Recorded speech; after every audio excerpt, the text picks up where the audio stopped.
Bienvenidos y bienvenidas a una tertulia literaria más aquí en Letras a Contraluz.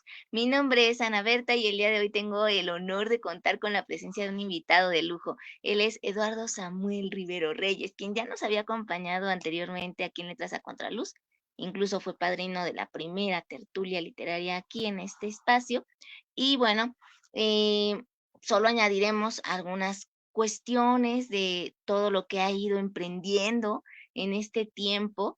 Ya sabemos que, bueno, nació en la Ciudad de México en 1992, es licenciado en Escritura Creativa y Literatura por la Universidad del Claustro de Sor Juana. Actualmente cursa una segunda carrera en Historia en el SUAYET de la UNAM. Becario del Festival Cultural Interfaz del ISTE Cultura, junio 2018. Ganador del tercer lugar con el poema Ríos de Tierra en el Certamen Internacional de Poesía Ayotzinapa a 3 años. Poesía, Verdad y Justicia, septiembre 2017. Con su ensayo Es cosa de detenernos y entrar al mundo por una grieta pequeñísima o de las tonalidades de un verde y su poética del ir y venir, resultó ganador en el certamen de ensayo Luis Alberto Arellano, convocado por Mantis Editores y que aparece publicado en el libro Herradumbre, Mantis Editores 2021.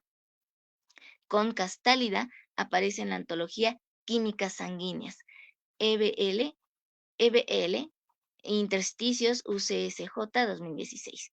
Actualmente pertenece a la colectiva Hipálaje, con la que ha participado en diferentes lecturas, talleres y que publicó La República de las Nubes, breve antología poética de la colectiva Hipálaje, por parte de Trajín Editores 2021. Junto con el escritor Luis Olaf del Lago, ha organizado eventos culturales por y desde la diversidad como Diversos Anidados, junio 2022, y En la alacena de su cuerpo, homenaje a la obra de Sergio Lu, julio 2023. Entre su actividad académica está la investigación de la vida cotidiana en la Nueva España y el estudio de autoras como Carson McCullers, Rosario Castellanos, Clarice Lispector y Antonieta Rivas Mercado.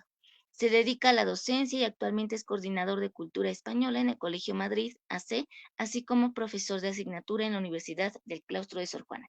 Pues muchísimas gracias, Samuel, por habernos aceptado nuevamente esta invitación aquí en Letras a Contraluz, para que nos hables ahora de esta otra faceta que es la creación propia. Vimos que, bueno, has estado muy activo, no solo en redes sociales, sino también en distintos programas en los que te han entrevistado y también has publicado en la UNAM, por ejemplo, uno de tus cuentos, bueno, no cuentos, es como un artículo de ese primer día de clases que se vive como docente, ya no solo como alumno, sino pasas a ser el maestro. Y entonces, ¿cómo se vive esa experiencia? ¿Nos puedes hablar un poquito acerca de cómo surgió este texto, por qué decidiste publicarlo con la UNAM y qué ha significado hasta el momento esa parte que también es muy importante y a veces difícil, que significa transmitir el conocimiento que tienes a más personas? Bueno, muchas gracias, Ana Berta, por la invitación a estar otra vez aquí en Letras a Contraluz. Obviamente, pues ya los años también que llevas trabajando en esta promoción de la lectura de sus escritores, de sus escritoras, de las experiencias literarias, de Sor Juana, de las pasiones, obsesiones, literatura, etcétera, etcétera. Pues muchas gracias, como siempre, por considerarme e invitarme. Y si es habrás experimentado cuando inicias un proyecto o cuando inicias algo, por ejemplo, en tu caso, Letras a Contraluz, que dijiste, pues lo voy a empezar, vamos a ver qué es lo que resulta. Yo también, y es lo que más o menos trato de hablar de este texto que mencionas, que se llama ¿Qué le cuesta? O de lo que ocurre cuando olvidas los plumones, que salió efectivamente en el blog de los jóvenes de la Universidad Nacional Autónoma de México, de la revista de la UNAM. Y que pues lo que traté de hacer fue contar ya la distancia de ya 4 años. Hace 4 años empecé formalmente a dar clases. Pues qué pasó en ese primer día y cómo a partir del tema que proponía la revista, que era la escuela, pues efectivamente desarrollar esta idea, esta experiencia, esta entre ensayo poético, crónica, narrativa, que eso es algo que también me gusta mucho de los géneros, ya hacer la hibridación, pero pues que fue esta experiencia de relatar efectivamente que el primer día de clases al buen profesor Samuel se le olvidan los plumones y cuando va a pedir un par de plumones, pues sus alumnos lo encuentran, es como, nos va a dar clase, y yo como de, les voy a dar clase, pero fue mi primer día y ya se me olvidaron los plumones. Y pues fue esta experiencia que pues he ido trabajando de un lado para otro, tanto la parte creativa como la parte académica, la parte literaria, la parte del día a día, de conocer, de trabajar, meterte en la cuestión de la burocracia administrativa, académica, escolar, que también es otra gran cosa. O sea, también yo creo que tú lo debes saber, Ana Berta, de tener que usar diferentes papeles, máscaras, vamos a decirle así, como si fuera una obra de teatro para desarrollar estas cosas. Pero pues sí, efectivamente la docencia y este texto en particular pues trataba de ser este homenaje a mi experiencia frente al aula, frente a les alumnos, como ahora les decimos, y que pues es este trabajo efectivamente en el que día a día pues aprendes una cosa, saltas a otra, revisas, etcétera, etcétera, etcétera. Excelente. Y me gustaría que ahora nos dijeras de todos los desafíos que has tenido que enfrentar como profesor, ¿cuál podrías nombrarnos y por qué precisamente ese? De los desafíos. El lograr transmitir los que incluso como profesor sabes que son temas áridos, temas pesados, pero que efectivamente en algún momento pues tienes que transmitirlos, tienes que aprender o ir aprendiendo en conjunto a tus estudiantes el mismo tema, pero que sí implica un reto más, porque usualmente al ser un tema árido, además tú como docente o profesor, es un tema que tampoco te gusta. O sea, son temas que usualmente encontramos en los planes y a todos, todas nos pasa, ¿no? Esta cuestión de, bueno, tengo que ver oración subordinada, copulativa, sí, perfecto, lo tengo que revisar, explorar, pues no es precisamente un tema que a mí me agrade mucho, pero pues que efectivamente tú tienes que denotar, tienes que hacer que pues el tema llegue a los estudiantes, lo puedan transmitir, lo puedan entender y lo puedas trabajar a partir de ello. Que obviamente pues es esta complejidad, esta cuestión también de enfrentarte a esos temas diversos, a esos temas complicados, complejos, pero que pues sí representan un reto extra aparte de cualquier otro tema. También puede ser la cuestión de, por ejemplo, hacerles leer o que sientan la misma, como decir, la pasión, la misma entrega con, por ejemplo, ahora que vamos a empezar, o acabamos de empezar La vida es sueño de Calderón de la Barca, pues efectivamente esta obra del siglo de oro, del barroco español, que además de todo, pues es proponer lectura. A mí me gusta hacer lectura en vivos, es decir, elegimos 3, 4, 5 participantes, van a ser un personaje y lo van a desarrollar. Pero pues obviamente cuando enfrentan a estos monólogos largos de Rosaura, del rey Basilio, el monólogo de Segismundo al final del segundo acto, pues nuestras chicas, chicos, chicas los ven y es como de, es que son muchos versos y los tengo que decir. Y entonces esta cuestión de cómo pues lograr transmitir esa gran obra del barroco, pero pues efectivamente te tienes que aventar un monólogo de 150 versos. Muy cierto, pero lo más maravilloso es que tú como docente también tienes ese entusiasmo y precisamente esa pasión que contagias y que invita a ver de otra forma a esos autores y a acercarse a ellos de modo que los traigan a la actualidad de cierta forma, ¿no? Que vean que los temas que allí se abordan siguen siendo inquietudes propias de todo individuo, ¿no? Em, y de ahí me gustaría que nos dijeras, ¿cómo fue tu primer acercamiento a la poesía? ¿Cuál es el poeta que recuerdas que desde pequeñito o ya en la edad adolescente te acercaste a su obra y quedaste enamorado de su forma, de su estilo? Pues son varias cosas. Mi inicio hacia la cuestión de la poesía ya más formal, sí fue en primer semestre de bachillerato, justo y tú la conoces, con la doctora Lourdes Aguilar, que efectivamente pues me contagió este espíritu de Sor Juana. O sea, fue ahí el momento de este giro hacia la obra de Sor Juana, hacia el trabajo de Sor Juana, que pues efectivamente fue el que a mí me desató mucho más este quehacer poético. Pero, pero mi origen, nacimiento de mi gusto poético es con un poema que se llama, dame 2 segundos, porque tengo el dato. Es el poema que se llama El sapito glo glo glo de José Sebastián Tallo, argentino, que pues, es de finales del siglo XIX, principios del siglo XX, y que literalmente relata este poema, o bueno, lo que nos comparte la experiencia poética es de un sapito que está en una casa y lo que se oye es el croar del sapito. Ese era mi poema favorito y también de mis hermanas, nuestro poema favorito cuando éramos niños. Y ese sí voy a decir, ese fue el primer acercamiento a la poesía que tuve. El de ese poema del sapito glo glo. Y ya después, ya ahora a la distancia lo puedo decir, pero en un primer momento pues no lo veía tan así. ¿Has visto Oye Arnold, la caricatura? Pues bueno, mi segundo gran aproximación a la poesía es efectivamente Helga Pataki, que todo el tiempo se la pasaba escribiendo poemas, loas, diarios hacia Arnold, el protagonista, pero que su forma de expresarlo era efectivamente a través de la poesía. Entonces ya después cayéndome así como haciendo una referencia de lo que había vivido en la infancia, pues dije, pues sí, obviamente también algo, aunque parece broma y no, pero sí era una cuestión patente de, bueno, la forma en la que Helga expresaba su amor era a través de sus rituales y o su poesía. Y esos fueron así como que ya los puntos que puedo decir, ahí estaban lo formal académico con Sor Juana, lo previo con el Sapito Glo Glo y esta caricatura de los 90s, 2000s de Oye Arnold y Helga Pataki. Sí, recordar que, bueno, todos tenemos nuestros primeros acercamientos desde muy pequeños y es justo la edad donde más puedes incentivarle a un niño o niña a sentir ese amor por los libros. Yo recuerdo que de pequeña mi libro preferido, que no era de poesía, pero sí, bueno, narrativa, del barco de vapor, era Gustavo y los miedos. Ujú. Y de allí fue que yo también me fui interesando más por otros libros ya más, eh, pues, conocidos, ¿no? Pero creo que esas primeras lecturas son las que también nos marcan para querer la literatura, para amarla, y para después ir encontrando otros autores que nos vayan marcando.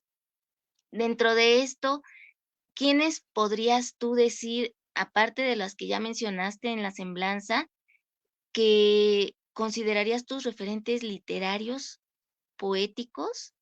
¿Y cuál es la razón de que sean esos autores o esas autoras? Mis referentes poéticos, por ejemplo, algo que no puse en la semblanza pues son las más recientes o las contemporáneas actuales. Yo creo que en cuanto a mis referentes poéticos, sí tengo como en primer lugar de la escritura contemporánea a Cristina Rivera Garza. Bueno, está el ensayo, este trabajito que hice, pero en su poesía o en el caso de ella como poeta también ha marcado mucho mi quehacer poético. Rocío Cerón también ha sido una de las poetas más importantes, tanto para mi formación como para toda esta cuestión de ir viendo la poesía más allá del mero texto, que fue justo el poder tomar clase con ella, pues lo que me abrió a todas estas cuestiones de la poesía expandida, la literatura expandida, la literatura en medios digitales, exploraciones diversas, científicas, etcétera, etcétera, pues fue ella. Eh, También Sergio Lo, que es el escritor al que le hicimos su homenaje hace poco, este año. Su poesía, que es curioso porque Sergio Lo es uno de los poetas más importantes, o justo lo que tratamos de defender en ese homenaje es que era de los más importantes, que más ha marcado su obra a las generaciones posteriores, a las generaciones que le siguieron, porque además, pues bueno, desafortunadamente Sergio tuvo una cuestión de enfermedad que hizo que muriera bastante joven, pero su poesía sigue estando vigente. O sea, por ejemplo, son de esas cuestiones de las ironías de la vida, porque digo, si quizás hubiera empezado a estudiar literatura antes, en lugar de esperarme hasta cuando empecé a estudiarla, por las fechas hubiera podido alcanzar quizás a conocerlo en persona, por ejemplo. Pero pues yo empecé ya tarde y ya cuando vas viendo estas cosas, pues también es como de, bueno, se va. Y otras dos autoras, que sí tengo que admitirlo, básicamente quienes más me han influido son autoras, son Marisela Guerrero, también poeta, que tiene esta poesía en la que también explora las cuestiones de la relación del ser humano con el medio ambiente, la forma en la que se ha estado construyendo esta relación, que en realidad pues, es una relación bastante que no es igualitaria, que se destruye de un lado para el otro. Y está Elisa Díaz Castelo, que también es de las poetas que más he estado leyendo, que más he ido siguiendo y que me parece, además, logro identificarme con esta voz poética que tiene. Ellas cuatro se han así ahorita como las más. Ah, bueno, y una quinta que también me hace falta mencionar, que también tú conoces, Ana Berta, que pues es esta Roxana Elbridge Thomas, con su último ciclo de Poesía del Fuego, le llamo yo, que también fue la ponencia que escribí, en la que pues trabaja con, son sus tres libros, Tocar tu argolla en llamas, El pequeño bestiario ígneo y Kratos, los que efectivamente pues han sido esta gran exploración hacia una poesía o hacia la poesía del fuego, como yo le llamé, que es el tema de los elementos en la poesía de Sor Juana, de Sor Juana y de Roxana también, que Sí. es pues, parte de la influencia. Son esas 4 o 5 autoras y pues quizás de nombres también serían, me faltaría quizás un par más, que son Ángel Vargas, poeta también de aquí, y por supuesto Luis Olaf del Lago, que ha influido ahora en mi obra poética. Sí, sí, sí. Léanlo, por favor. No solo en la poesía, sino en la narrativa. En ambas es muy, muy bueno Luis Olaf. Y por supuesto, pues también nuestro invitado de hoy, ahorita que lo escuchen, van a ver toda esa calidad literaria, poética, que ya, yo siempre te he dicho, tienes la poesía a flor de piel, porque luego, luego te salen los versos, y eso es una maravilla y es un don que no todos tienen y que hay que aprovecharlo al máximo como lo has estado haciendo.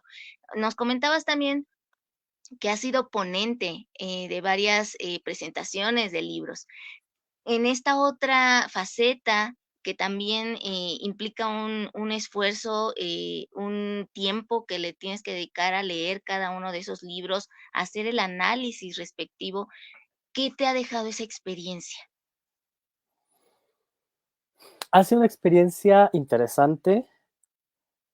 Ahorita, justo a recientes fechas, tuve la oportunidad de presentar 3 libros y la ponencia de Roxana Elbridge del año pasado en el encuentro de poesía, pero que este año trabajé con, volví a trabajar con Roxana, que fue la más reciente en la feria del libro de la Universidad Autónoma del Estado de Hidalgo, que también pues es un gran espacio que descubrí, que además nos saca de la Ciudad de México en el aspecto de no todo transcurre aquí, también están cosas allá afuera y que por ese lado pues es importante. Y luego si quieres también platicamos, te paso el contacto de quiénes son los que llevan. Le agradezco mucho a Aristides que me invitó, que yo creo que no sé si coincidiste con él en el claustro, porque también es del claustro, Sí. estuvo ahí en él coordinando y pues nos invitó. Y los otros 2 poetas a quienes presenté fueron a Odette Alonso, que además, por ejemplo, ahí me faltó, me voy a dar mi zape de mi tía Ode, que pues evidentemente también ha sido de esta poesía que me ha influido, Odette Alonso, y Rafael Sarabia, que pues ha sido el más reciente, ¿no? De los últimos, que incluso tú tuviste la oportunidad de acompañarlos en la presentación, que Sí, pues en fue el bastante claustro. interesante en el claustro. Y creo que lo Sí. que más me han dejado estas presentaciones o esta tratar de hablar de los libros ha sido uno, leerlos o tener 2 lecturas con ellos. La primera en el aspecto de, es una lectura muy formal en el aspecto de, ok, tengo que hablar del libro, tengo que hablar qué es lo que encontré, tengo que ver sus elementos, si tiene, o sea, muy como formal en el aspecto de quiero desentrañar la estructura del libro. Y otra segunda que ya es meterme lleno en lo que a mí me parece son las cosas que más me llaman la atención del poemario. O sea, ya entrar al fondo, a la sustancia, a las figuras que nos presentan los poetas, las poetas. En el caso del poemario de Odette, por ejemplo, tuve que hacer como que este ejercicio un poco pesado en el de uno, separarme un poco de la autora como tal, porque pues las conoces, les conoces, es complicado, pero también tratar de separarlo en el aspecto de quiero analizar solamente este libro y no tratar de vincular o saltar hacia otros libros y tratar de desviarme, ¿no? Como verlo muy en su estado particular. Que obviamente después no puedes porque empiezas a vincular y dices, es que este verso lo encuentras en varios de los libros de Odette, o en el caso de Roxana, pues repite la figura del fuego en los 3 poemarios, cosas así que lo empiezas a ver, pero que pues sí te lleva a esta construcción de, es diferente la aproximación, aparte de que no lo vas a hacer una aproximación académica. O sea, no voy a empezar a hacer un ensayo sobre el poemario Kratos de Roxana Elbridge. No, no, o sea, quiero compartirlo, quiero contagiar la lectura de este poemario y que justo otras personas puedan acercarse a él, puedan llegar y que digan, pues está bien, o Samuel no sé qué nos contó y qué es lo que está bien en este poemario, cosas así que también nos puede pasar. O sea, si ya hay múltiples lecturas sobre los poemarios mismos, pues por supuesto puede haber múltiples lecturas sobre lecturas que alguien más hace de esos libros. Que de hecho la presentación de Odette, que es una autora cubana, Sí. em, fue en la casa del poeta Ramón López Velarde. Entonces, también otra experiencia increíble, porque aparte ese lugar tiene una energía muy, muy padre, muy distinta, ¿no? Como que te mete en ese mundo literario y te pierdes, sí, no pasa el tiempo allí. Es algo Ujú. maravilloso en ese sentido. Ahora me gustaría que nos dijeras qué significa ser poeta desde todo este camino, este recorrido que ya has tenido, tomando en cuenta tus inicios y ahora ya que, pues, se puede decir que ya eres un escritor consolidado. Es complicada la pregunta porque tiene varias respuestas. Yo creo que sí hay algo en el que pues, he ido viendo la distancia. Hace poco que también tuve la oportunidad de leer en una de las peñas de Pau y Odette, que son estos eventos tertulias literarias. Volví a leer poemas de Castálida, de ese primer poemario que publicamos en 2016. Y ya lo que me pasó fue así como de cómo dejé que se me fueran esos versos, esta cacofonía que tengo en tales versos. O sea, sí fue como que un análisis muy de. Y por otro lado dije, pues claro, o sea, era una primera muestra de mi poesía, de mi quehacer poético. Pues evidentemente iba a tener estas cosas. Hoy a la distancia, en este transcurrir, lo puedo ver diferente. Pero yo creo que eso pues es muy necesario también. Si me hubiera encontrado una voz muy similar a la mía actual, pues diría, en 7, 8 años, pues creo que no he vivido, no he cambiado nada, pues también me hubiera sorprendido o me hubiera preocupado, ¿no? Si en 8 años no cambia tu expresión poética, pues está peculiar, algo raro, ¿no? Pero pues sí ha sido el irme preguntando, ir cuestionando, ir revisando cosas, abrirme a otros temas, abrirme a otros aspectos, que usualmente pues no habían pasado por una primera vez en mi mente, ¿no? O sea, siempre esta cuestión de tratar de ir viendo otras cosas hacia otras imágenes poéticas, hacia otro interés poético, que al final yo creo que es lo que te mantiene y que debe ser la característica ya como dijiste, ¿no? Un poeta, escritor consolidado, no perder esa curiosidad o esa duda. Yo, por ejemplo, más que curiosidad le digo duda, en el aspecto de siempre dudar de cualquier cosa. O sea, podré estar hablando uno de mis temas, y ya lo hemos platicado en otras de las tertulias de letras a contraluz, ¿no? Uno de mis temas es el tiempo, literalmente el tiempo, su transcurrir. Otro es el cuerpo. Y aunque sean temas que dices, pues es que es lo más cercano que tenemos. Tenemos un cuerpo, tenemos siempre esta cuestión del tiempo encima de nosotros, pero darle el giro a las explicaciones o a las dudas que puedan generarse, pues es lo que efectivamente te mueve o te permite trabajar otras cosas. Entonces yo creo que si no se pierde esa duda inicial o esas dudas, es lo que te permite continuar como este poeta, este escritor, que vas a seguir y vas a estar cuestionando y que te permite además poder voltear a ver tu obra previa o tu escritura previa o los garabatos previos que tengas y decir, pues sí, si hay un cambio, no hay un cambio, no es lo que me está satisfaciendo, no es lo que me está gustando, pero pues lo vas explorando. Y yo creo que pues va hacia ese sentido. Por aquí te envía saludos Roberto Pisano. Saludos, Samu. Muchas gracias, Roberto. Y También a Roberto lo conocí justo que era esta beca de creación, la interfaz, hace ya también 5 años, 2017, porque fue de las últimas. 5 o 6 años. Sí, ya tiene tiempo esas becas. Ahora sí, compártenos algo de lo que has escrito, Samuel. Te dejo Ok, en sesión individual, pero continúo aquí. va que va. Pues si quieres, Ana Berta, voy a compartir primero el texto de ¿Qué le cuesta? El de el blog de la universidad y un par de poemas. O bueno, primero este texto, si quieres, que es como que lo más distante que tenemos en el aspecto de que no es poesía, es ensayo que es. Si quieres, luego platicamos y luego seguimos. ¿Qué le Me cuesta? parece muy bien. Va que va. ¿Qué le cuesta? O de lo que ocurre cuando olvidas los plumones. ¿Qué le cuesta? Una frase que aparece en múltiples escenarios. quizás en las primeras horas de la mañana, mientras una puerta amenaza con cerrarse. Quizás a fin de mes, cuando se hace un corte y a seguirle. Notas y apuntes que se evalúan arrojan un número. O quizá, frente a una hoja completamente rayada, acentos, marcas, mayúsculas, hace falta un sujeto en la oración, no hay un argumento claro. ¿Y tu opinión? ¿Dónde está tu voz? Al principio no podía creerlo. Primer día, el grupo esperando, y en ningún momento pensé en llevar plumones para pizarrón. Error de principiante. Error del que da las cosas por sentadas. Ve y pregunta. Seguramente podrán prestarte alguno. Un prefecto que apenas conozco, una voz que entono con miedo e inseguridad. ¿Tendrás unos plumones que me prestes? Olvidé los míos. Hey, él nos va a dar clase. El olvido es ahora del conocimiento de todos.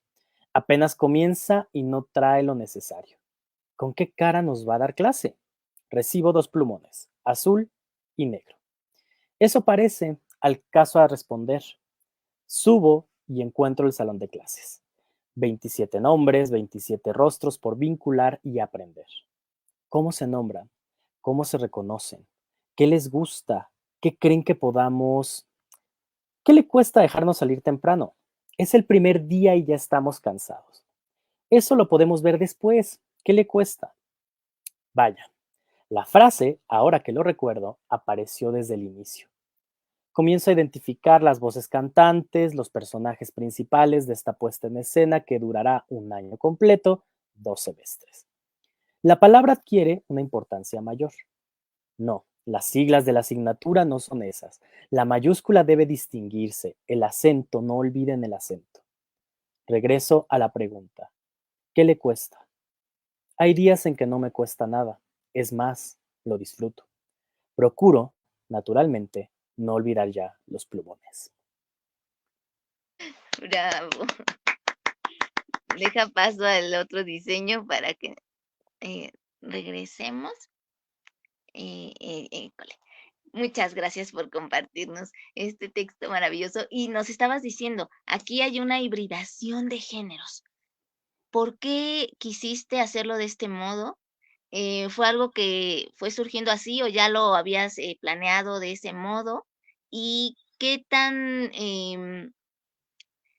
tanto es que sí debemos de caer en una clasificación o dejarlo como que el autor quiso experimentar y se puede jugar con el lenguaje? Pues es una de las que también es como gran cuestión, gran duda que hay hoy en día en el aspecto de, pues, qué es lo que consideramos literatura o qué no consideramos literatura. Y lo digo en el sentido de, para unas cuestiones, o somos muy estrictos en la literatura, pienso en las becas y concursos, tienes que tener un poemario que solo sea poemas de tanta extensión con tal tema que sean unitarios. O que la novela sea solamente narrativa, que no tenga estos juegos poéticos. O que el ensayo sea esta erudición, todo esto. Y en realidad, por ejemplo, lo que me habías preguntado anteriormente, por eso me gustaba o me gusta la obra de Cristina Rivera Garza, porque ella logra vincular entre ensayo, narrativa, cuento, meter poesía, tener imágenes dentro de su narrativa muy poéticas que efectivamente le dan otro sentido completamente a lo que está proponiéndose. Y a mí lo que me gusta es irme también hacia esta cuestión de hacer una mezcla entre los géneros, no sea algo nada más puramente de crónico o de la crónica, algo solamente poético, sino saltar entre los diferentes géneros. Y este texto surgió así justo como una experiencia en la que yo quería proponer, sí, una crónica del primer día, efectivamente, porque es una crónica de un primer día, pero estas voces que van saltando de un lado a otro entre estas preguntas que pueden sonar un poco a monólogo interior de mi yo en la crónica, estas imágenes poéticas, la misma cadencia o cadena que se construye con las preguntas que se hacen, ¿no? En esta cuestión de primer día ya olvidé esto y si lo que le falta, y un poco jugando con la experiencia de la escuela, que pues efectivamente ha sido los días que me toca hacer la corrección, porque además la materia que doy es el taller de lectura y redacción, pues es agarrar esta pluma o el lápiz y decir, ok, pues vamos a empezar, repeticiones, aquí tienes cacofonía, aquí se te fue un acento, aquí te hace falta, lo quise tratar de hacer ese proceso llevado a la crónica, ensayo, poema, en este caso, que era el ejemplo que traía a colación con esta experiencia del primer día de clases. Maravilloso. En el aspecto de que siempre surge esa pregunta, porque cada escritor, cada poeta, pues tiene su propia manera de hacer las cosas, su propia disciplina. Em, en este sentido, ¿cómo es tu proceso creativo? ¿Qué es lo que lo que te caracteriza a ti como escritor y como poeta? Que, no sé, en determinado momento del día te pones a escribir o en cualquier momento puede surgir una idea y la notas o ahora la grabas. ¿Cómo es, cómo lo vives tú? Pues en cuanto a mi proceso creativo, sí soy más de escribir en las noches, incluso madrugadas, que es como cuando tengo más tiempo para poder escribir. Pero lo que voy haciendo y lo que he estado trabajando ahora, que de hecho puedo enseñarte algo porque creo que tengo por aquí. Deja ver. No, ok, no la tengo aquí cerca. Ah, no, sí tengo aquí. Un segundo. Lo que he ido trabajando ahora es que voy haciendo mis anotaciones en mis diferentes libretas durante el día. Entonces, por ejemplo, pues tengo mi libreta, ¿no? La que es como que mi agenda, la que llevo del día a día, con las cuestiones que yo veo en la escuela o lo que voy anotando, ¿no? Pero aparte, pues hago luego los apartados o cuando tengo las ideas o llegan y las empiezo a escribir. Entonces, por ejemplo, ahí lo que hice fue que tuve que cortar un pedazo de papel para entregarle a alguien y ya en lugar de dejar la hoja vacía, pues me puse a escribir. Y luego estoy empezando como que a seccionar ciertas libretas o cuadernos por proyectos. Entonces ya tengo mi libreta que va exclusivamente a cuestiones de poesía, ahora con los últimos talleres que he tomado o las últimas cuestiones prácticas que he revisado, uno de dramaturgia que estoy trabajando unas cosas pequeñas, pero pues sí he ido como que seccionando un poco. Aunque al final lo que empiezo a hacer es que pues todas mis libretas empiezan a mezclar entre apuntes, escritura, etcétera, etcétera, pero pues ese digamos es parte del proceso. Casi yo, por ejemplo, no soy de los que graba, o sea, yo si la idea la tengo, no puedo decir, aunque tenga el celular a la mano e incluso las notas para escribirlo digital, no puedo. O sea, me necesito pasarlas primero a papel y ya después las reviso. Si no, no funciona. Y tampoco soy de grabar. O sea, por ejemplo, si ahorita te dije, se me ocurre un verso ahorita, no podría ahorita agarrar el teléfono o incluso aquí y decir, bueno, lo vuelvo a grabar o luego checo la charla con Ana Berta. No, tendría que pasarla por el papel. Okey, okey, Entonces, sí, justo sensible ese e es como interesante. el proceso del papel es para mí necesario, completa Sí. y absolutamente. Sí, sí, y aparte que nos mantiene más activa la mente. Es algo que a lo mejor se ha dejado un poco de lado con la nueva tecnología y con las nuevas generaciones. Como que ya todo lo quieren enfocar al celular o a la laptop o a la computadora. Y escribir también es, aparte de que ejercitas la mano, te sirve para muchas más cosas en cuanto a tu mente es otra sensación. Es como Ujú. cuando tienes un libro en físico y un libro en digital, lo vives de manera distinta. Em, pero bueno, y fíjate que yo te iba a comentar también, siempre yo mis libretas todas las tengo, llenas de, lo que es del relax, lo que es de, porque ahora estaba tomando curso de Ujú. repostería, y lo que es de lo que me va surgiendo de ideas. Entonces, todo está como que muy revuelto, y ahorita que dijiste: "Hay que seccionar", creo que eso es importante, a veces hacerlo, porque luego uno vive en su propio caos, y también hay que organizarlo. En el caso de tu, participación, de tu colaboración en Expansión Cultural, que estuviste compartiendo, tu poesía, todo lo que has estado escribiendo, ¿qué significó para ti estar allí? Pues fue un momento también como mencionabas hace un rato, ¿no? De poder tomar si no pausa, hacer un pequeño descanso en el aspecto de decir, ok, llegamos hasta aquí, que además fue lo importante, ¿no? En esta cuestión de, bueno, me dijeron, tienes tanto tiempo para elegir tus poemas, calcúlalos o calcula su duración, porque pues va a ser una cápsula en la que tú compartas lo más importante o lo que tú consideres es lo más importante, lo que más te gusta que has escrito. Y entonces, pues sí, efectivamente fue esta cuestión de, ok, tengo que detenerme, tengo que revisar qué es lo que he hecho y pues ver qué es lo que voy a compartir. También sirvió como este punto de ir conectando las diferentes facetas de mi trabajo, lo que estaba haciendo, porque justo el contacto de expansión cultural me llegó por el coloquio de poesía en San Luis Potosí el año pasado. O sea, fue justo gracias a que fui que conocí a quienes llevan la página y que pues fue en ese momento que me invitaron, ¿no? Entonces fue como de vincular la parte académica con la parte de la creación y pues ir trabajando un poco ambos sentidos. Y pues por ese lado justo, como te digo, también fue en un momento en el que pues empecé a medirme en cuestiones de cuánto trabajo podía estar llevando yo, aparte de mi creación poética. Ese día fue particular y lo guardo mucho porque yo tenía un curso de 5 a 8 sobre narrativa. A las 6 tenía lo de la charla de expansión cultural y a las 7 presentábamos, me moderé una de las mesas de la que fue la escuela de verano de poesía del claustro de Sor Juana y de la Cátedra del Sacros de Poesía.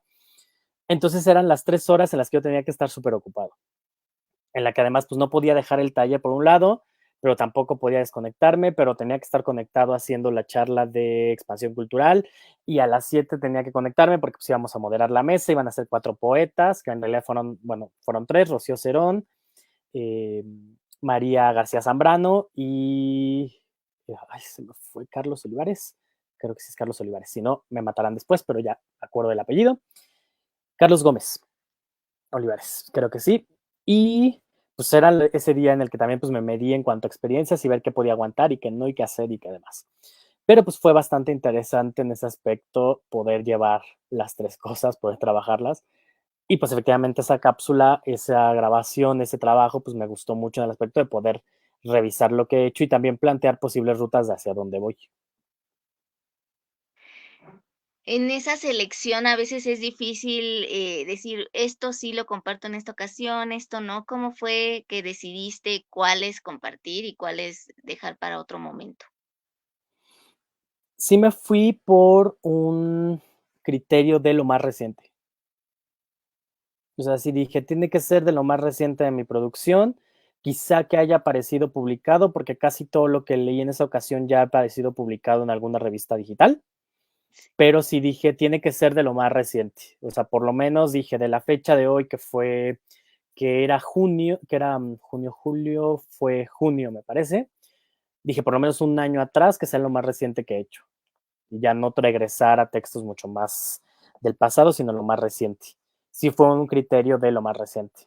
Y a veces lo que hago es pues, sí leer lo que más me gusta o que implica hacer un viaje más al pasado. Pero pues básicamente sí procuro que siempre sea lo más reciente. A ver, compártenos uno de tus, poemas más recientes. Voy a compartir justo uno de los más recientes, que es un proyecto nuevo que estoy trabajando justo ahora con un taller de poesía expandida de Rocío Cerón, que es tan reciente que además su título todavía sigue siendo tentativo en el aspecto de que pues, es reciente y se llama Tentativa Bitácora ASMR. Y este primer poema se llama ASMR. Autonomous Sensory Meridian Response. Neologismo. Respuesta sensorial meridiana autónoma, el cuerpo autónomo. Tingles, tingles, tingles, tingles, tingles. Hormigueo. Una hormiga que recorre el cuerpo, una hormiga que trepa, una, ¿recuerdas? Colocar el pie sobre la entrada del hormiguero, una hormiga sube, le siguen otras, pica, pican, tomas una, la llevas a tu cuello, al cuero cabelludo y baja, baja por toda la extensión de la piel que vibra, que huele a través de poros, de hueso, de una lija que raspa, de la hoja que corta el dedo, la última capa. tingles, tingles, tingles, tingles, tingles. Cierra el ojo, vibra, duerme.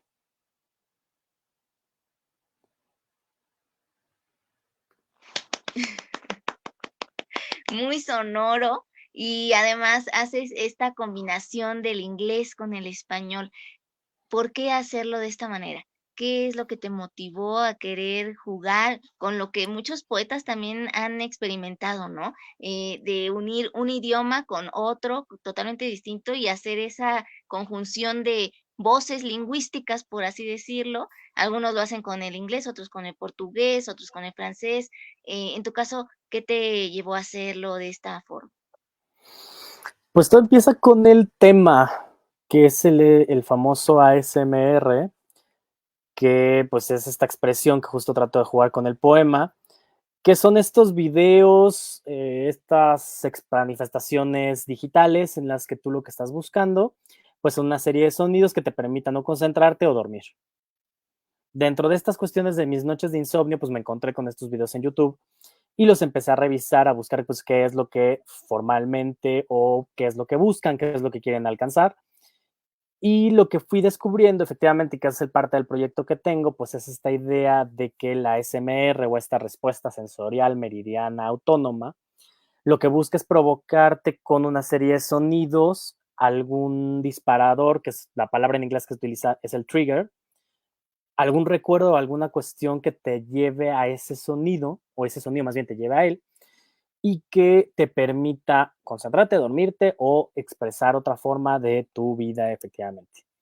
Y lo que hago efectivamente es este juego en el aspecto de parte de lo que la ASMR defiende, y que de hecho, o sea, es muy reciente en el aspecto de que también no hay tantas cuestiones científicas que estén detrás y como que digas artículos buscando un poco, es digamos la continuación, no sé si alguna vez lo llegaste a escuchar de estos discos que te decían, ruidos de ballenas para dormirte, o el ruido de no sé qué para que te concentres. Esto se supone que es como una parte ya más profunda o que explora otras vías, y lo que trato de hacer es este juego con el sonido, como bien dijiste tú. Se supone que el ASMR, por ejemplo, lo he encontrado yo en lo que he investigado y en lo que he escuchado, no importaría el idioma en el que lo escuches, sino lo que provoca el sonido, lo sonoro. Me voy con el inglés porque es lo que más he escuchado, pero también he escuchado en francés, en alemán, en turco, en italiano. O sea, hay una gran variedad de sonidos. Pero justo a mí mi aproximación y como gran parte de lo que se está haciendo en cuanto a investigación está en inglés, pues fue jugar con el inglés. Aparte de que estos significados, ¿no? Por ejemplo, en este poema, que es el que repito mucho, el tingles, que es esta cuestión de, o sea, la traducción literalmente al español o una de las traducciones es el hormigueo, el sentir el hormigueo, el cosquilleo. Pero a mí en español, hormigueo y cosquilleo no me provocan lo que la palabra tingles en inglés me provoca. Entonces quise hacer ese juego. Efectivamente, o sea, yo por ejemplo te podría decir, yo puedo o escuchar este video en inglés y lo noto y la reproducción de ese sonido, las voces del tingles que se repite, pues es algo que está presente ahí en el poema. Y por eso quise jugar con eso, resaltando entre los dos idiomas, tratando de que se pueda entender o no, que pueda construirse o no, que yo le dé respuesta en el mismo poema, o sea, porque después de tingles sí pongo literalmente hormigueo, o sea, la traducción al español, pero que efectivamente lo que produzca sea este sentimiento o esta sensación misma propia de la ASMR, como es en los videos, pues en un poema. Esa es mi intención o la construcción que propongo en este nuevo proyecto. Okey, okey. Te voy a compartir otro saludo de Farid de Plata. Saludos, Samuel, y una carita feliz. Muchos saludos a la querida amiga Farid. Y bueno, ahora, ¿qué consideras que se requiere para que al escribir un poema se deje huella en el lector? ¿Qué es lo que es imprescindible?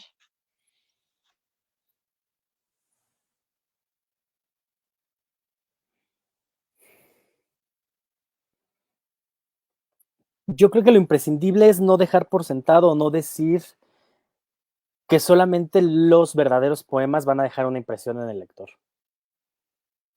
Y tampoco jugar al aspecto de que es que tiene que quedarle algo al lector en el poema. ¿A qué me refiero? O sea, muchas veces decimos, es que sí, son los grandes poemas o los poemas verdaderos los que te dejan ciertas emociones o ciertas imágenes. Y muchas veces no. O sea, lo pienso en esta cuestión de eh, hace poco en una presentación de poesía de Paulina Sánchez Rojas, Sánchez Rojas, también poeta que acaba de sacar su primer libro con Buenos Aires Poetry. Se armó la discusión, ¿no? De esta cuestión de, pues es que un poema, si no te mueve, si no te conmociona, no es un buen poema. Y entonces dijimos, ok, entonces todo queda en torno a, si me mueve es un buen poema. Pero es que además no necesariamente un gran tema tiene que ser un buen poema. O sea, por ejemplo, de Ipalaje, nuestro compañero Antonio Alonso Catalán, tiene un poema sobre un trompo de pastor. Y cuando lo leímos frente a los alumnos en el Madrid, que fuimos como Ipalaje invitados, pues obviamente lo que los movió fue el poema del trompo de pastor. Porque era lo más cercano, lo más próximo. Y entonces yo creo que justo tanto hay lectores como va a haber poemas que puedan permanecer o no. Es lo que pasa un poco también con la tradición clásica. Decimos, es que las que sobrevivieron fueron las grandes obras del teatro griego. Muchos pensadores llegan a decir, no, lo que pasa es que eran las obras que servían más a los fines pedagógicos y por eso se salvaron esas obras. No porque fueran las mejores, sino porque tenían las características para, bueno, sirven para que enseñemos algo, compartamos algo, no necesariamente siendo lo mejor. Entonces yo por ese lado también ya he ido pensando, he ido reflexionando un poco más en ese aspecto. Digo, pues es que puede ser que no te tenga que significar o te pueda significar.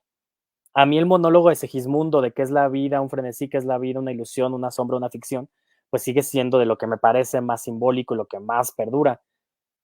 Pero de mis grupos, seguramente algunos 2 o 3 de mis alumnos se quedarán con ello y los demás dejarán pasar el que podríamos decir es el gran monólogo, el gran poema del siglo de oro, y mejor les queda una canción o les queda otra cosa que efectivamente le significa al lector de formas diferentes.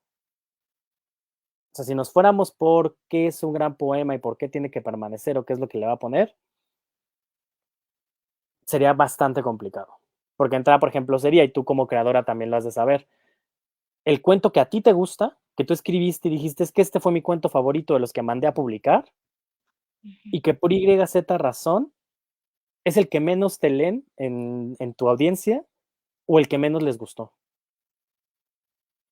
Y que tú te quedas así como de, pero pues si era a mí el que según yo era el mejor, el que tenía más cosas mías, el que podía presentarme más cosas, y se van a otra lectura, se van a otro de tus cuentos, a otro de tus poemas, que evidentemente pues quizás no lo veías tú o no lo viste tú, en sus lecturas encontraron más cosas. Eso es lo que yo creo que puede llegar a pasar. Ahí entonces dependería de cada lector. Ahora sí que en gusto se rompen géneros y hay para todos.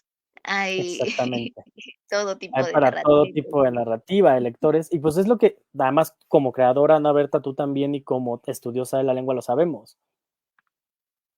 Nos puede significar, incluso dependiendo de si ese día me levanté de buen humor o mal humor. Nuestras emociones, claro. Sí, sí, sí. Igual y termina siendo mi cuento favorito, pero porque lo odio. Sí, Porque cuando lo leí tenía un coraje entripado y fue como de, y por eso es mi cuento favorito, o mi es poema probable. favorito. Ujú. Sí, sí, sí, también eso tiene mucho que ver. Y bueno, lo vemos incluso cuando nos dejaban, recuerdo en la carrera, leer un mismo libro a todos y algunos podíamos dar una crítica positiva y otros de plano no les había gustado, pero nada, ¿no? Y ambas posturas eran válidas. Em, en este aspecto, ¿qué consideras tú que em, está aportando tu poesía a eh, a esta literatura contemporánea, esta literatura actual que se está haciendo hoy en día? Otra visión, otra perspectiva. Una única visión, porque pues sí es la mía, pero que pues está dando otra perspectiva, otro acercamiento a la realidad, a los temas. Habrá quien me lea, Compártenos. habrá quien no me lea. ¿Será eso? Al final de cuentas, igual y en 50, en 100 años alguien encuentra mis borrones, como diría Sor Juana, igual y no. O sea, pero ahorita en el momento, pues está yéndose hacia ese espacio en el que yo espero que resuene en alguien, Sí, o que igual y no resuene en nadie, pero que esté ahí como una propuesta hacia este mundo, hacia esta exploración nueva a la que nos estamos enfrentando. Y que es parte también de mi proceso de mi propia existencia aquí. okey, okey. ¿Consideras que desde tu propia visión como poeta se debe de ser un poco fiel a lo que está pasando en el mundo, con todas esas problemáticas sociales, eh, lingüísticas, culturales, de diversidad, cultural, em, atenderlo a través de la poesía? ¿O eso se deja muy aparte y se enfoca uno más en una especie de introspección? Yo sí creo que estamos condicionados por el contexto en el que escribimos. Por más que nos queramos separar en cuanto a yo voy a escribir poesía, narrativa o yo voy a escribir separado de mi contexto, de una forma u otra nuestras experiencias vitales y nuestra vida propia está atravesada por ese contexto. Entonces no vamos a poder separarnos de él, de ese contexto. Más bien está justo en lo que me preguntabas, en esta cuestión de ya si yo de forma consciente tomo la decisión de exponerlo de forma explícita a mi contexto o de problematizarlo, entonces sí lo puedo problematizar. Si no, seguramente se quedará de forma implícita con las mismas dudas o inquietudes que el escritor, escritora tenga en el momento. Porque al final de cuentas, lo que te decía, y es mi motor principal, yo escribo de la duda. Y usualmente mi duda sale de esta pregunta que yo tenga con respecto a alguna cuestión en mi contexto, en mi experiencia vital. Entonces no voy a poder separarla de efectivamente lo que esté sucediendo en cuanto a problemáticas sociales, políticas culturales, económicas, etcétera, etcétera, que pues estamos siendo atravesadas por ella. Si no, efectivamente podríamos convertirnos en ChatGPT y pedirle un poema en el que efectivamente no esté atravesado por sus emociones, porque lo que va a hacer es recapitular, recoger información y ya. Y por eso sus poemas son muy malos, porque nada más copia. Sí, sí, sí. En ese sentido, de la inteligencia artificial, ¿qué opinas con el uso que se le puede dar, desde el ámbito literario? Que es una herramienta bastante interesante. Justo ahora en el taller con Rocío Cerón lo estuvimos platicando. Y es que lo vemos como una apertura muy, muy rara en el que estamos perdiendo el lugar como escritores y nos va a quitar y no vamos a saber qué es original y qué no. Pero hay algo que efectivamente, y va otra vez agua a mi molino. Si no sabes preguntarle a la inteligencia artificial de forma adecuada, no te va a responder algo bueno. Es decir, tenemos mucho y más, por ejemplo, para la parte de la docencia, ¿no? Esta cuestión de es que le pueden preguntar a ChatGPT el resumen de Edipo Rey y se los va a dar. Y dices, pues sí, seguramente. Pero si no haces bien las preguntas, de decir, es que yo necesito que enfoques o trabajemos con cierto aspecto de Edipo Rey y no se lo preguntas así a la inteligencia artificial, no te va a dar esa información. Y lo mismo pasa con la creación y con la poesía. Le puedes estar preguntando, le puedes estar pidiendo, e incluso el mismo, por ejemplo, hablando del chat GPT o de las otras inteligencias, están limitadas en el aspecto de que siempre van a estar trabajando de acuerdo al material del que dispongan en línea. Entonces puedes pedirles un poema escrito, yo ya jugué con ellos hace poco, ¿no? Quiero un poema en el que mezcles la voz de Rosario Castellanos y Marisela Guerrero. Hizo ahí como que la mezcla, pero lo que pasó fue que literalmente ChatGPT yo la puse a rastrear, buscó versos de las dos poetas, los mezcló, pero luego buscó versos de todos los poetas que se podían apellidar castellanos o de todos los escritores que se podían apellidar castellanos o guerrero o una mezcla de las dos y entonces empezó a mezclar entre todo.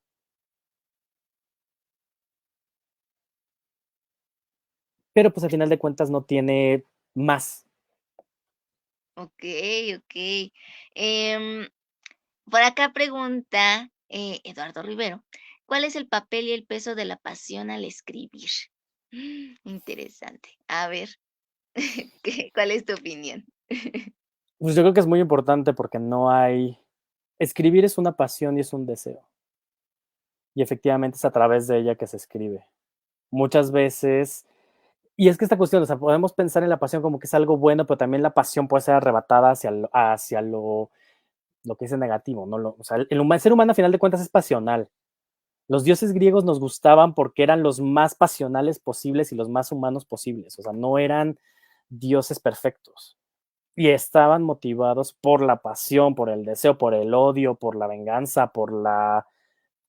Y yo sí creo que eso es importante para escribir. O sea, incluso en los textos más de corte, voy a ponerlo hasta más religiosos místicos, como son los de San Juan, los de Santa Teresa, había una pasión detrás, que era el motor que efectivamente trataban de escribir. Sí, en su contexto muy particular de lo que implicaba que dos religiosos escribieran sobre una pasión, que era una pasión religiosa, pero que era pasión a final de cuentas. Y que yo creo que va hacia allá, va hacia eso. O sea, no hay escritura si no hay pasión. Y no habrá, como tampoco hay música, como tampoco hay escultura. O sea, se nota cuando estás haciendo algo de forma apasionada y cuando no. De este autor que ahorita no recuerdo su nombre, pero que decía que hay que dejar que se deje la emoción a un lado y ya entonces sí escribir. ¿Qué opinas al respecto? ¿Debes de Depende del escribir en el caso. momento? Depende del caso. Siempre nos ponen el ejemplo de cuando estás súper enamorado y te cortan. Y que es cuando puedes, como diría Neruda, escribir los versos más tristes esta noche, ta, ta, ta, ta, ta, ta, ta, ta. O sea, sí, sí lo puedes escribir en la cuestión pasional, pero es que va la contraparte o va el complemento. Ya después lo trabajas, lo revisas, lo estructuras. O sea, porque sí, efectivamente, si te dejas ir por la pasión, pues podríamos tener una muy bonita novela rosa o un muy bonito texto rosa, pero pues no es, o sea, si no es este tu propósito, pues es complicado o complejo mantenerlo. Ya después lo trabajas, lo revisas. Por ejemplo, también cuando se trabaja mucho y que seguramente lo habrás escuchado, ¿no? Todos los que dicen, es que yo quiero escribir como Bukowski, porque Bukowski escribía borracho y era lo que le gustaba y te dices, ok, pero lo que pasa es que no te has acercado con esta cuestión de sí, posiblemente Bukowski podía escribir borracho, y eso nos lo decía Susana Iglesias, la escritora, pero editaba sobrio, revisaba sus textos sobrio, los trabajaba lejos de toda esta cuestión eh, pasional, regresando a la pregunta previa, pero los trabajaba. O sea, sí, sí estaba el sentimiento, sí estaba todo esto, pero ya después lo trabajaba. Que a veces también es lo que nos cuesta trabajo. O sea, cuando separas pasión de, digamos, técnica o de razón, que al final de cuentas somos esas dos luchas, lo pasional y lo racional. Siempre estamos entre el corazón y el cerebro, y lo que nos sentimos y lo que nos construye y lo que queremos deshacer y lo que amamos y lo que odiamos y lo que... Pero es parte del proceso. Y que además en la escritura luego lo sentimos.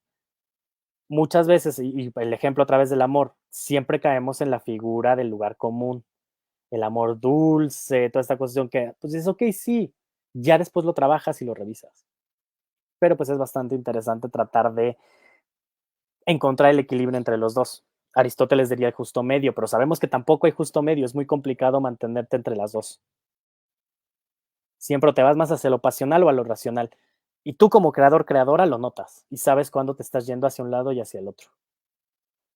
Sí, cuando te estás a lo mejor censurando a ti mismo y cuando sí estás dejándote, allí desbordar por las emociones y sentimientos.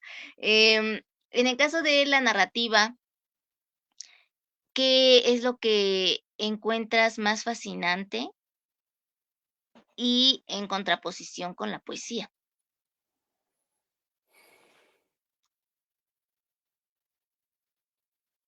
Que la narrativa puede ser más poética que la poesía y que la poesía puede ser más narrativa que una novela o un cuento. Es lo que me gusta explorar entre ambos géneros. Y sí, me gusta destantear a mis lectores, ponerlos a dudar, ser extremadamente ambiguo, sí, sí me encanta en ese aspecto. Y es lo que más me gusta. O sea, por ejemplo, en una de la narrativa reciente que he podido revisar,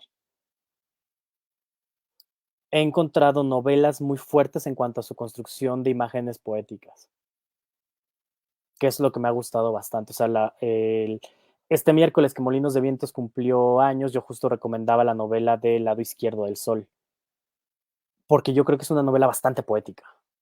Y eso es lo que me gusta.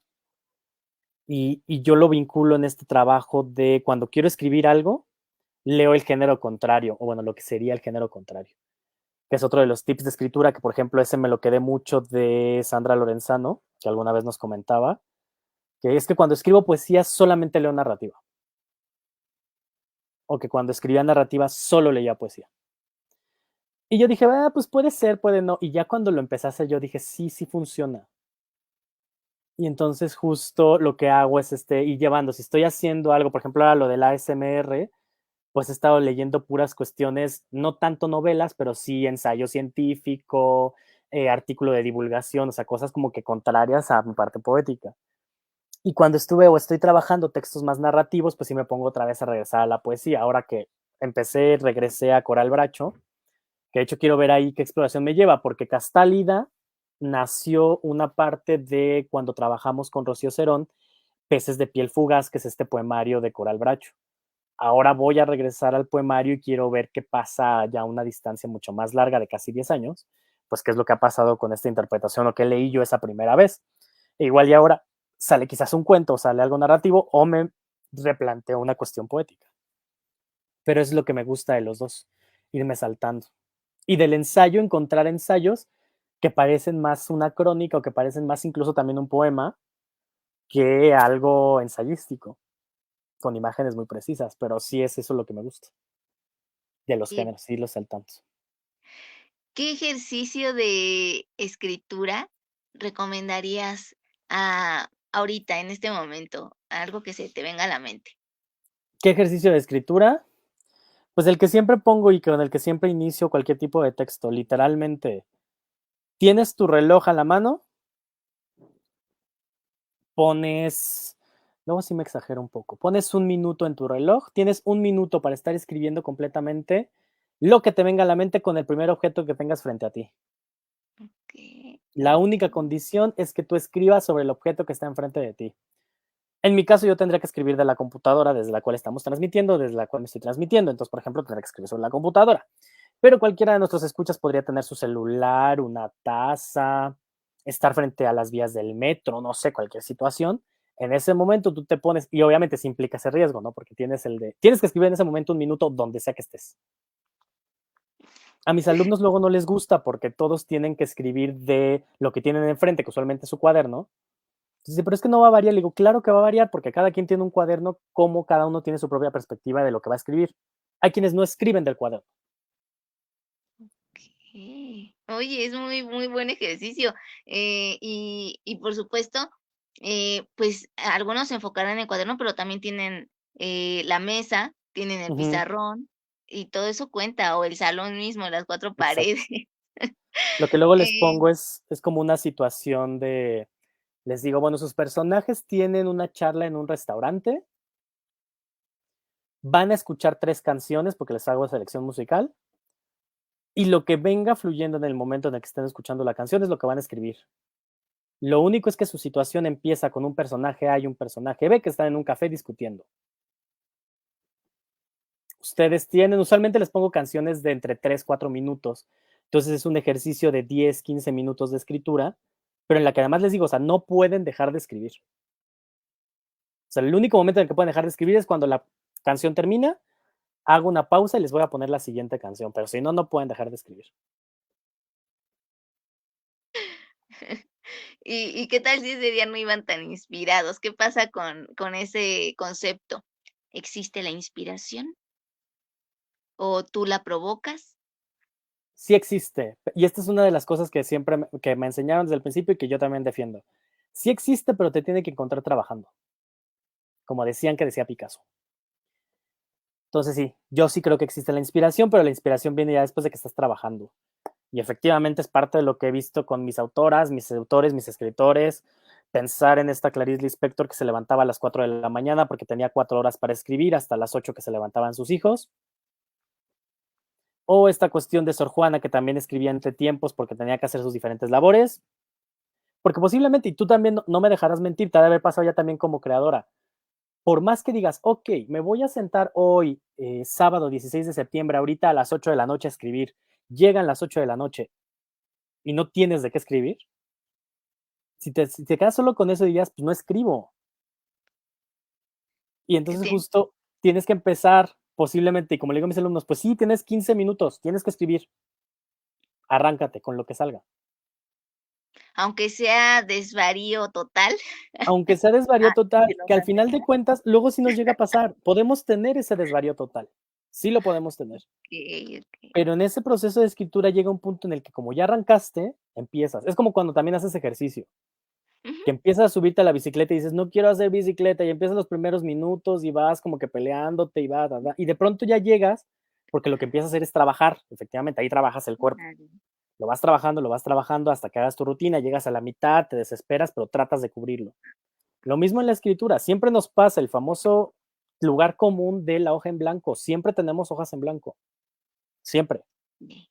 Y por más Sí, que sí, decimos, hoy sí. sí me siento a escribir, puede ser que llegue con toda la intención del mundo y no escriba nada. Pero si yo no estoy escribiendo para cuando llegue la inspiración, pues no me va a salir nada. Claro. A ver, ahora ya se nos va el tiempo volando. Las últimas, recomendaciones que darías a los escritores que están iniciándose. La primera recomendación, y que esto lo aprendí ahora de mis alumnos del claustro de Sor Juana de Escritura Creativa, que lean. Suena absurdo, pero parece que se nos está olvidando que lo primero que tenemos que hacer es leer. Leer para que además esta cuestión, y que es otra de las grandes dudas que tenemos, si solo escribimos de las cosas que nosotros vivimos. Si así lo hiciéramos, muchos de los grandes escritores no hubieran escrito sus obras. Quizá Dostoyevsky sí, porque él estuvo en Siberia y pasó todo lo que pasó. Pero posiblemente los demás no, en el aspecto de cómo nos alimentamos de otras visiones, de otros mundos, que además es el propósito de la lectura y es lo que vemos todos los días en estudios, en incluso tiras cómicas, de que cuando uno lee se abre a otros mundos, te abres a otras experiencias. Puedes estar en el siglo XVII con Sor Juana persiguiendo a un asesino en la corte virreinal. Puedes estar en el viaje de Mishima a México en el siglo XX, en 1950. No viviste ahí, pero lo puedes estar viendo a través de la narrativa. Y justo, pues si no lees, ¿cómo te vas a alimentar de esas otras experiencias? Y si no lees, luego puedes cometer errores como decir, es que mi poema es el primer poema que innova en el uso de los lugares comunes referentes a la taza del baño. Temas así. Pero pues que si tú no lees lo que te ha antecedido de tu tradición o las otras tradiciones, pues no te vas a dar cuenta que pues no eres el primero que habla de la taza del baño. Que lo que dijiste ahorita pues no es o sea, no es el hilo negro de la historia o del poema. Entonces, justo primera gran recomendación, leer. Segunda gran recomendación, abandonar los dispositivos digitales en el aspecto de escriba a mano.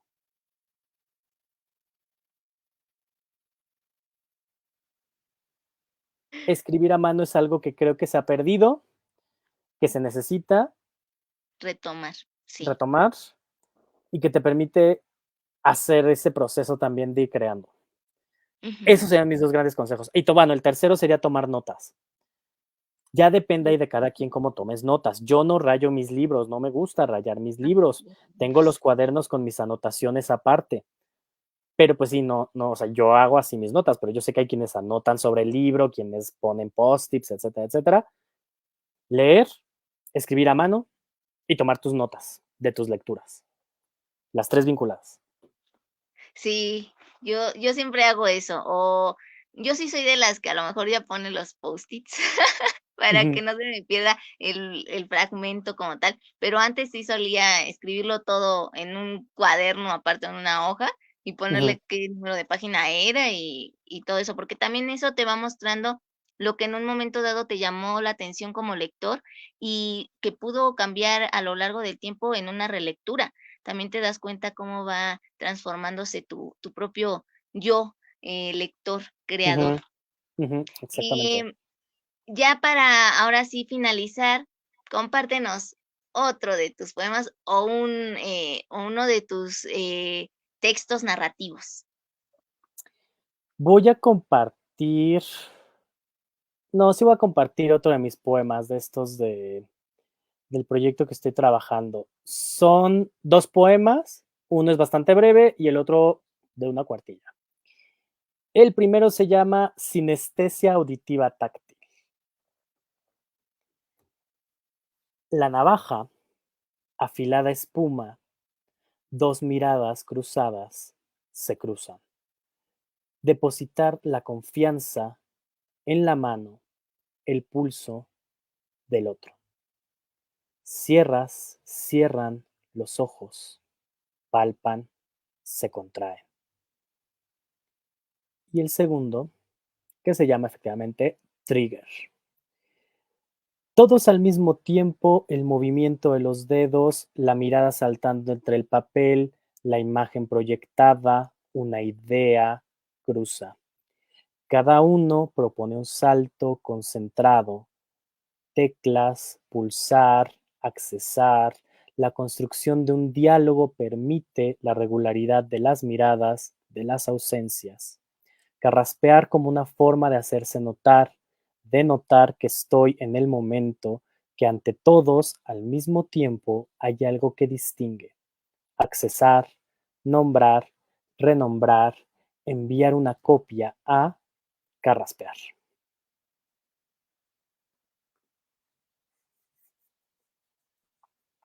Ambos muy, muy buenos. Muchas gracias por compartirnos hoy parte de lo que has escrito, parte de lo que eres como autor y como persona. Y ha sido una maravilla poderte entrevistar nuevamente aquí en Letras a Contraluz. Compártenos tus redes sociales y si vas a tener próximos eventos para que puedan Sí, saberlo. de hecho sí, Ana Berta, justo. Muchas gracias, ya sabes, por la invitación. Siempre es un gusto venir a Letras a Contraluz. Ya hemos tenido, bueno, yo en 2 ocasiones presentarte mi obra, una tercera en la que estuvimos la sala de lectura Molinos de Viento, que estuvimos Lulú Aguilar, Teresita Leñero, Regina Esparce y yo platicando sobre qué había sido literatura mexicana, creo leímos también en esa ocasión. Tuvimos ya la lectura de Sor Juana, tuvimos la de los diversos anidados, o sea, nos has invitado mucho a tu canal, Ana Berta, te agradezco, te agradecemos mucho por eso. Y pues también te tomó la palabra en cuanto a las invitaciones. Ok, de lo más próximo que tenemos es ay, ya me estoy confundiendo las fechas, 4 y 5 de octubre, me parece, déjame confirmarlo nada más de forma rápida. Es sí, no, 5 y 6 de octubre es el quinto coloquio de poesía iberoamericana Elsa Cross, que trabaja la Universidad del Claustro de Sor Juana y la Casa del Poeta. Justo este año estaremos trabajando en las 2 sedes, empezando el día 5 en la Casa del Poeta y después en el Claustro de Sor Juana. Y habrá varias discusiones, tendré la oportunidad de moderar un par de mesas. Y pues es un evento en el que tratamos de vincular muchas cuestiones poéticas. Eso el 5 y el 6. El 13 de octubre, ya todo es octubre, o sea, estás en septiembre, pero estamos ya en octubre. El 13 de octubre en Somos Voces tendremos nuestro proyecto de como cierre de año. Luis Olaf del Lago, yo y otros poetas que vamos a trabajar justo en esta cuestión de entre lo vivo y lo muerto, tradiciones, mezcla de cierre de año, Halloween, Día de Muertos, la muerte en los poetas, los suicidios, todo eso lo vamos a trabajar el 13 de octubre, viernes 13 de octubre. El viernes, no, el sábado 21 de octubre tendremos un taller sobre Sor Juana para niños, Sor Juana Sal y Pimienta, en el Zócalo, en la Feria Internacional del Libro del Zócalo. Vamos a trabajar a Sor Juana en esa ocasión, el sábado 21. Y el domingo 22 voy a estar justo recién confirmado en el tercer encuentro internacional de poesía de Xochimilco, en la delegación Xochimilco. Entonces, octubre viene bastante interesante. Por ahí sé que me están yendo algunas fechas, pero ya es ahorita lo que tengo, según yo, próximamente en nuestro calendario, en mi calendario. Y pues son esos algunos de los eventos. En mis redes me encuentran en Facebook con mi nombre completo, Eduardo Samuel Rivero Reyes. En Twitter, bueno, X, ahora llamado X, ¿verdad? Porque ya no es Twitter, ahora es X. Me encuentran como Samuelito Rey. Y en Instagram estoy como Samito Rey. Son las 3 redes que, bueno, y también TikTok, pero TikTok casi no lo utilizo. Son las 3, 4 redes en las que estoy, en donde usualmente pongo las actividades, trabajos y demás que voy a estar realizando próximamente. Muchas gracias, Ana Berta. No, al contrario, muchísimas gracias a ti por habernos compartido todo esto que estás llevando a cabo. Te deseamos muchísimo éxito, estaremos al pendiente y si podemos acompañarte en algunos de estos maravillosos eventos, pues ahí gustosos estaremos. También si gustas compartirme el flyer ya que lo tengas para compartirlo desde, sobre todo Instagram, que es donde más hay resonancia. Y bueno, pues les deseo un feliz fin de semana, que sigan pasándosela muy, muy bien. Y aún con la desvelada de ayer, muchas gracias por estar hoy aquí en Letras a Contraluz, Samuel. Em, Seguimos en contacto, no nos despedimos, porque también tendremos un festejo aquí para Sor Juana, nuestra estimada y querida Sor Juana. Y bueno, no podemos dejar de contar con tu presencia, Samuel. Muchas gracias, Ana Berta, y pues si seguimos en contacto y te compartiré toda la información de los próximos eventos, también invitándote a ti y al Entras a Contraluz. Vale, excelente. Muchísimas gracias. Y hasta luego a quienes lo vean en vivo, a quienes lo vieron en vivo, muchas gracias. Y a quienes lo vean en diferido, también muchas, muchas gracias por su atención y su tiempo. Que disfruten de esta maravillosa tertulia que fue literaria, poética, y donde otra vez tuvimos el honor de contar con la presencia de este gran invitado de lujo, Samuel Rivero Reyes. Hasta luego. Gracias, Ana Berta.